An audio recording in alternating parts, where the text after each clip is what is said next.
Yesus datang bukan untuk meniadakan hukum Taurat, tetapi untuk menggenapinya.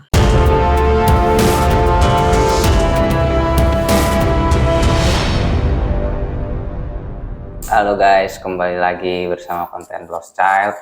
Main lama ya, udah hampir setahun, bahkan setahun lebih kita udah nggak konten.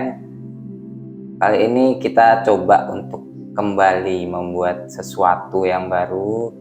Kita mencoba untuk membahas sesuatu yang baru, dan kali ini tentang kedatangan Yesus. Tadi di awal udah dibilang bahwa kedatangan Yesus bukan untuk meniadakan hukum Taurat, tapi untuk menggenapi. Nah, ayatnya di mana Kak Marce? Di Matius 5 ayat yang ke-17. Ya, bunyinya gimana tuh? Janganlah kamu menyangka bahwa aku datang untuk meniadakan hukum Taurat atau kitab para nabi. Aku datang bukan untuk meniadakannya, melainkan untuk menggenapinya. Ya, jadi kedatangan Yesus bukan untuk meniadakan hukum Taurat, tetapi untuk menggenapinya. Nah, kemudian dalam Matius sendiri di situ ada dituliskan bahwa ada seorang Farisi bertanya kepada Yesus, "Guru, hukum manakah yang menjadi hukum yang terutama dalam hukum Taurat?" Kemudian jawab Yesus adalah, Yesus menjawab, "Kasihilah Tuhan Allahmu dengan segenap hatimu dan dengan segenap jiwamu dan dengan segenap akal budimu. Itulah hukum yang terutama."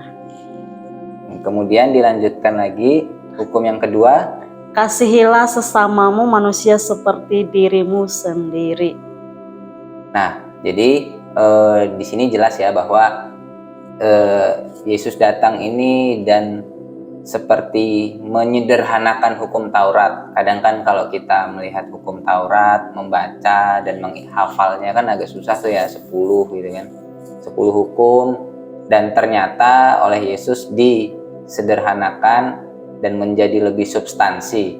Nah, hukum yang terutama, kasihilah Tuhan Allahmu sendiri, itu sebenarnya merujuk ke ini ya Kak ya, ke hukum Taurat yang poin 1 sampai 4 ya. Itu ada di ulangan berapa Kak? Keluaran pasal yang ke-20. Ya, di kitab Keluaran ya, Perjanjian Lama, kitab Keluaran 20, di situ kita bisa lihat ada 10 hukum Taurat ya. Ya, jadi ayatnya ada di Keluaran ya, Keluaran 20 mulai ayat yang pertama. Di situ dijelaskan bahwa Allah berfirman kepada Musa, ya benar ya? Ya. Jadi di situ hukum yang diminta sendiri oleh manusia kepada Allah untuk apa itu Kak? Bukan diminta sendiri sih. Jadi Allah yang kasih, itu semua. Jadi Tuhan yang memberikan rules-nya kepada manusia. Iya. Nah, jadi yang bunyi 10 hukum Taurat yang pertama. Yang pertama, akulah Tuhan Allahmu yang yang pertama ini langsung jangan ada padamu Allah lain di hadapanku. Jangan ada Allah lain.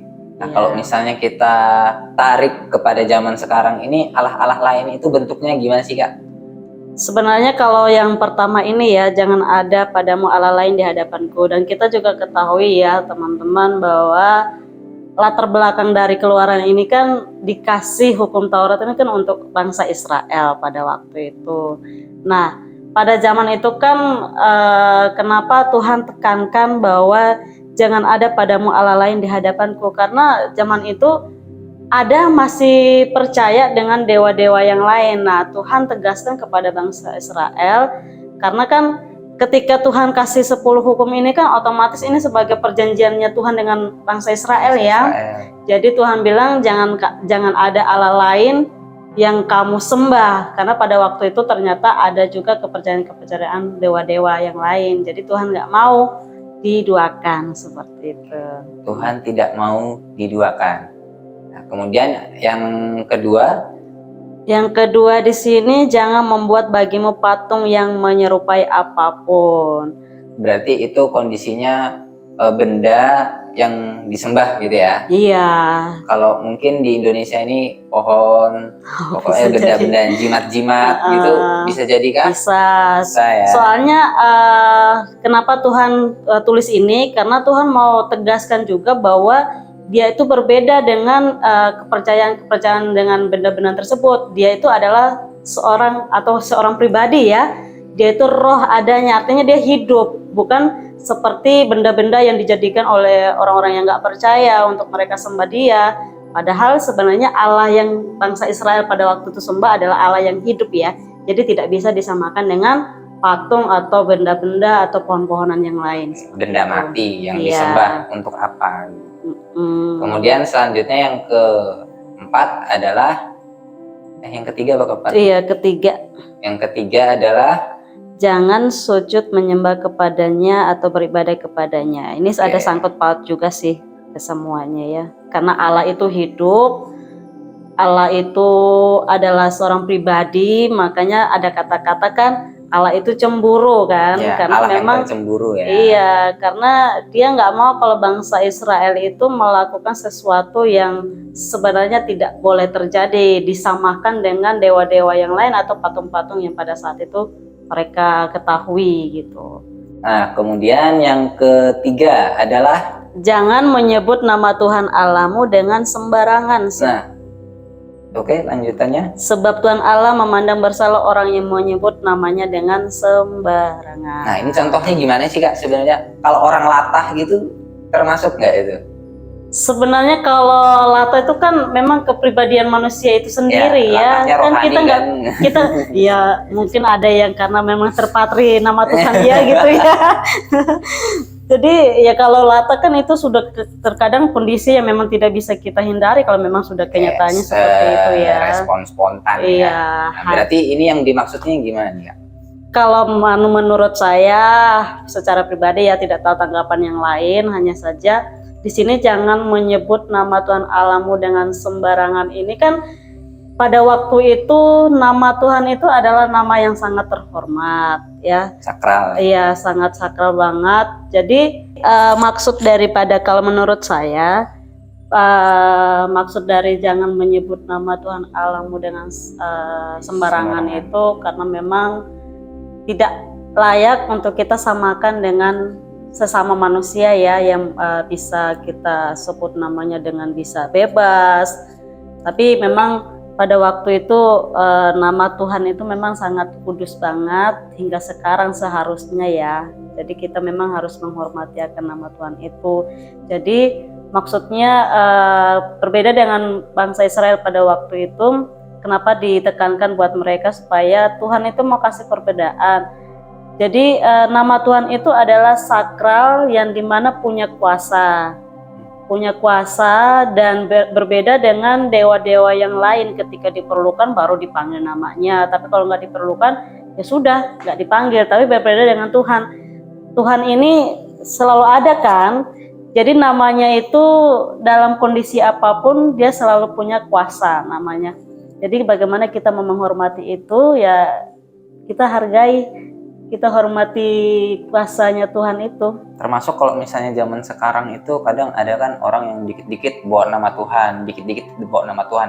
Tanda kutip menjual nama Tuhan untuk kepentingannya sendiri atau mungkin untuk hal-hal yang sebenarnya itu untuk kepentingan pribadi gitu ya. Iya. Nah, makanya kenapa juga sebenarnya kenapa ayat ini Tuhan kasih juga? Karena pada waktu itu kan sudah terdapat nih nabi-nabi palsu, nabi-nabi yang memberikan pengajaran-pengajaran yang menyesatkan tapi mengatasnamakan Tuhan. Jadi ya makanya Tuhan mau menyampaikan kembali bahwa nama Tuhan itu adalah Tuhan yang harus dihormati karena nama yang sangat sakral. Itu tadi yang hukum Taurat yang ketiga. Kemudian yang keempat, ingatlah dan kuduskanlah hari Sabat. Ya. Hari Sabat ini apakah sama dengan hari Minggu kita zaman sekarang ini? Nah, sebenarnya perhitungannya karena kan perhitungannya Tuhan dengan perhitungannya manusia kan beda nih. Contohnya ada ayat yang katakan bahwa satu hari 1000 hari itu punya menurut manusia itu 1000 hari. Satu harinya Tuhan itu Iya, sama dengan 1000 harinya manusia. manusia. Jadi memang dari situ aja sudah terlihat ya bagaimana perbedaan, hanya memang sudah dalam orang-orang rohani dulu awal-awal mereka sudah, makanya dalam perhitungan kalender secara saya belum tahu Kak. Kalau perhitungannya memang nggak tahu saya. Hanya benar tidaknya itu bahwa Sabat sama dengan Minggu itu ya kita juga masih belum begitu, karena kan makanya Advent sampai sekarang kalau mereka mengikuti perhitungan Yahudi, Advent itu kan mereka mengikuti itu, jadi mereka jadikan hari Sabatnya hari Sabtu. Hari Sabtu. Kalau kita kan orang-orang Kristen yang dulu mereka tetapkannya menjadi hari Minggu itu. Jadi dari perbedaan waktu itu aja sudah ketahuan, artinya bahwa untuk mau menghitungi sesuai dengan apa yang Tuhan kehendaki memang kita belum tahu sepertinya. Belum nyampe. Atau saya yang belum tahu juga. Nah, kemudian kan di situ ada bunyinya ingatlah dan kuduskanlah. Nah, tapi dalam perjanjian baru sendiri kan ada tuh di mana Tuhan Yesus itu kan dia tanda kutip bekerja, melakukan sesuatu di hari Sabat. Nah, itu kemudian kan ada jawabannya. Nah, itu jadi gimana, Kak? Kalau dari ayat ini ya, sebelum sampai ke perjanjian baru, maksud dari kuduskanlah hari Sabat ini kan memang sudah dimulai sejak awal ya, sejak penciptaan pun namanya ada satu hari yang Tuhan tentukan untuk beristirahat. Bukan berarti Tuhan yang istirahat ya, karena Tuhan tidak kenal capek. Makanya kalau dia kenal capek, otomatis kita nggak bisa dilindunginya, gitu. Tapi maksud daripada istirahat ini, bagaimana Tuhan memberikan satu kesempatan untuk manusia, satu hari yang Tuhan tentukan untuk kita manusia sendiri, bagaimana kita beristirahat. Nah, bagaimana kita mengkuduskan itu untuk kita bisa menaikkan atau merayakan syukur kita kepada Tuhan dengan hari-hari yang sebelumnya, seperti itu. Oke, berarti ada satu hari khusus lah ya untuk kita bisa beristirahat dan mensyukuri hari-hari yang telah kita lalui. Berarti ya. Makanya ada juga di ayat lain sih, cuma nanti menyebar kemana-mana. Di situ juga dijelasin sih, orang yang bekerja di hari yang sudah Tuhan tentukan untuk istirahat ya sama aja berkatnya itu tidak terlihat istilahnya. Ada tapi saya lupa di mana. Berarti di sini bukan dalam arti kita tidak boleh ngapa-ngapain gitu ya. Iya. Kemudian kenapa Tuhan di perjanjian baru Tuhan tetap bekerja ya? Karena kita juga ketahui bahwa kedatangan Tuhan pada waktu ini kan kita sedang berbicara tentang hukum Taurat nih. Hukum Taurat kan sebenarnya ada 3 bagian juga Kak Titus. Hukum Taurat ini masuk dalam hukum moral. Dan juga ada hukum pada waktu itu bangsa Israel ya, itu hukum sosial yang memang dikhususkan untuk bangsa Israel seperti undang-undang ya. Kalau bangsa Indonesia punya karena dulu bangsa Israel itu dia teokrasi ya, langsung dipimpin oleh Allah Tuhan sendiri ya.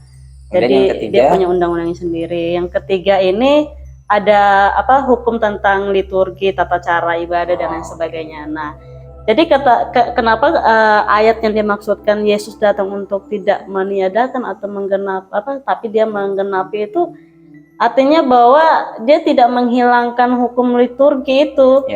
Hanya dengan kematiannya ya, makanya itu hilang. Hilang bukan berarti hilang gimana ya?